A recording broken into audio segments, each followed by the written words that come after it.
and we, we're going to do that. That's fine. But as you're going to see here in a little while, it wasn't necessary. And when I say that, listen, some of you are like, why is he talking about giving? Doesn't he read the Wall Street Journal? Doesn't he get gas?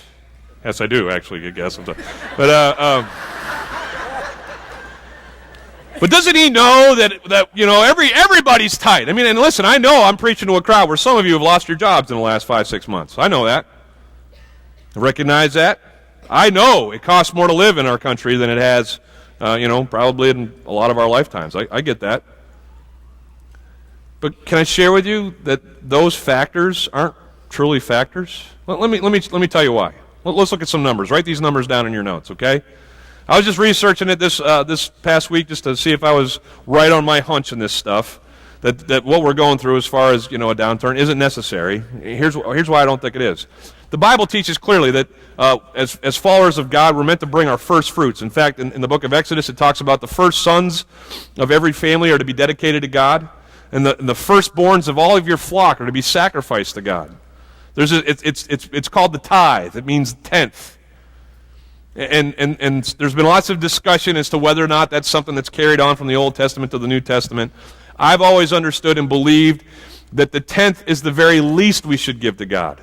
In fact, Jesus himself, he bawled out the Pharisees one time in one of the times that he was interacting with them. And he says, you guys, you give a tenth of your dill and cumin, and he was talking about all these spices. I mean, you're meticulous in making sure that you're giving, but you won't give justice or mercy.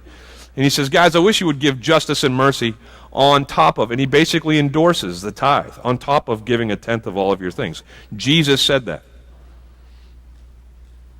So when I'm asked about the tithe, I'm like, yeah. If you're a follower of God, yeah, you give your first, of everything to him. And in the Bible, it's described as a tithe. Can I share with you how many people in America, born-again Christians, tithe? You ready? Here it comes. 9% of all Christians, born-again Christians in America, indicate that they tithe. So that means 91% don't. So how much do Christians typically give? We'll put the next slide up. In a recent study in 2004, as the next slide goes up, it shows that 2.5% of a Christian's income goes towards the church, on average. 2.5%. Now, you're wondering, put that back up there. You're wondering why, is that, just because of the economic downtimes or something like that? Well, this was 2004. If you compare that to 1933, giving back then, during the Depression, was 3.3%. So as a culture, we have way more. Some of us are old enough to remember when a large Coke was this big. And when big and more and houses weren't big. We live in palaces, and we have this culture now that is consuming itself to death. We have so much more, and because we want more and desire more and seek more, we give so much less than our grandparents ever did. They did another survey even more recently. They actually took it global. And they asked the question of all the church's wealth, how much does the average church member globally dedicate towards the work of God? Put that slide up. It's now down to 1.8%.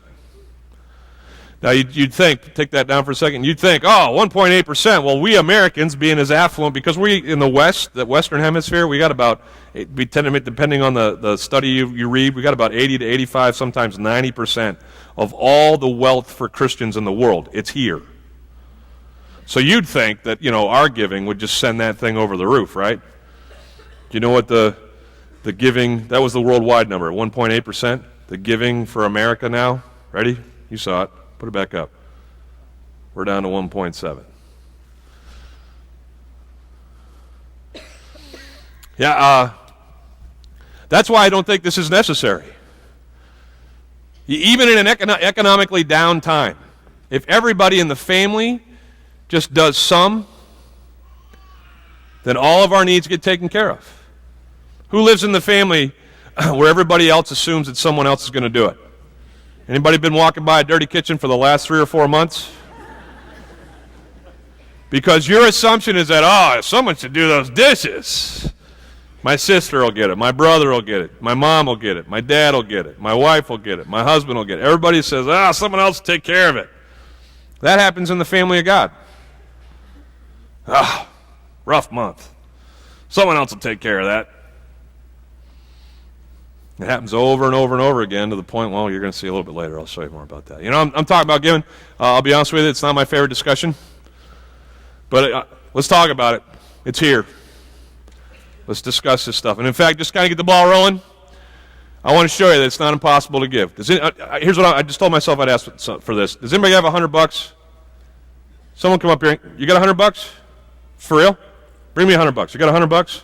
Okay, everybody watch. This is how easy it is to give right here. You got $100 for real? Dude, you got it like in 100. That's like $100. I can have this? Well, thank you very much. Can you give it up to our janitor?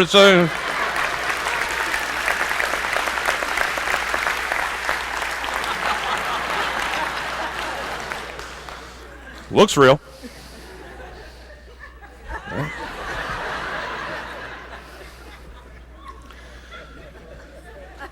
It's a good start. All right.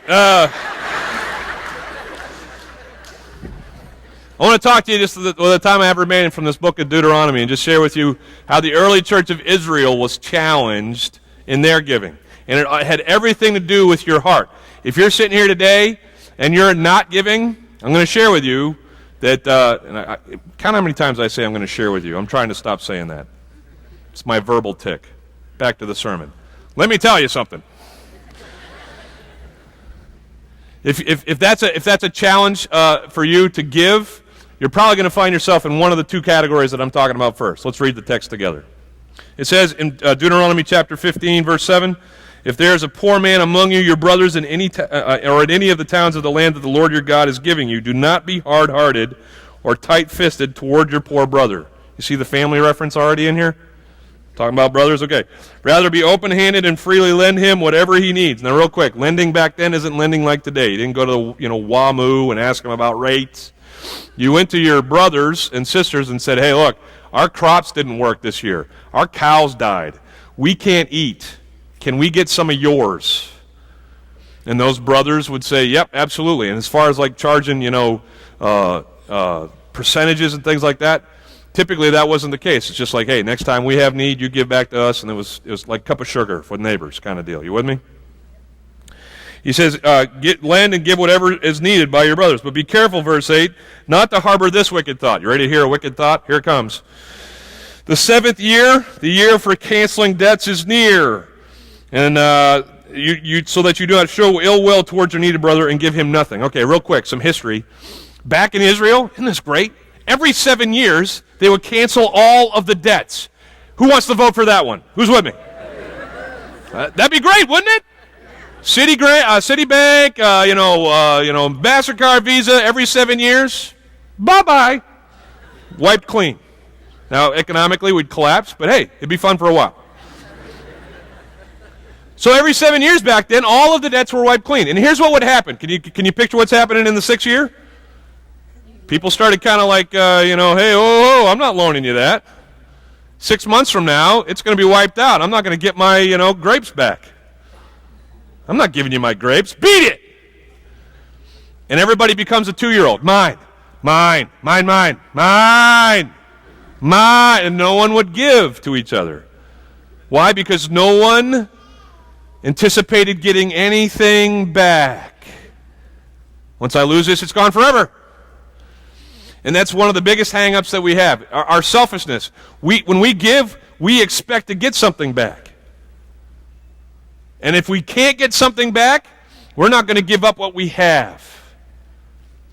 And so people in that 6th year, they'd stop making loans because they were figuring, I'm not going to get this back. This God describes as a selfish heart. Write that down. We can settle in this whole family thing for living with a gimme heart, a selfish heart, a gimme heart. But that's not what we're supposed to have. In fact, it tells us why. Look what it says there right at the end of verse 9. It says this.